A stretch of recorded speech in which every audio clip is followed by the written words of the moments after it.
अभी ध्यान से सुनिए। अभी हम देखेंगे what is that trigger which induced कि इंडिया में सोशल स्टॉक एक्सचेंज लाना अनिवार्य है। 2015 में यूनाइटेड नेशंस ने मिलकर एक एजेंडा 2030 साइन किया, जिसके तहत 17 डिफरेंट सोशल डेवलपमेंट गोल्स लिखे गए and these members who have signed this agenda are now obliged to attain these objectives on social development front for the betterment of this whole world by 2030.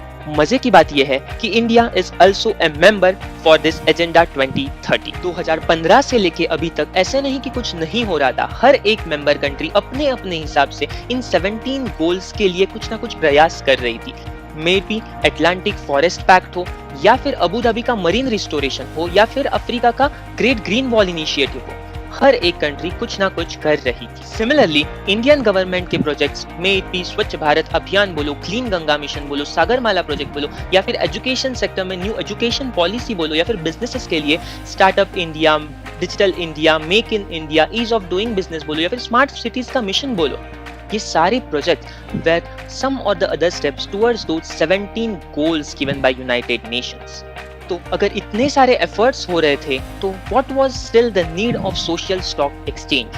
The need, the reason, the trigger was United Nations का implementation report, जिसमें ये बात लिखी थी कि no doubt India is on its way to achieve 2030 targets, but however there is still a funding gap of $560 billion.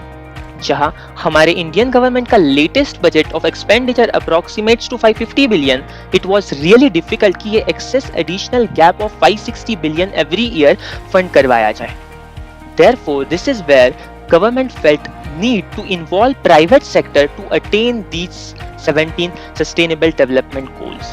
And this is where social stock exchange comes into play. जहां अभी तक India में social sector को funding मिल रही थी by way of CSR बोलो, government funding बोलो, रिटेल चैरिटी बोलो, या फिर फिलैंथ्रोपी, बट कहीं ना कहीं there existed a gap bit of trust and credibility on these social enterprises, and this is where social stock exchanges come into play to bridge this gap of trust and credibility of the social enterprises by making them list on recognized stock exchanges, thereby also enhancing their capability कि वो ज़्यादा funding raise कर सकते हैं and ज़्यादा social impact create कर सकते हैं।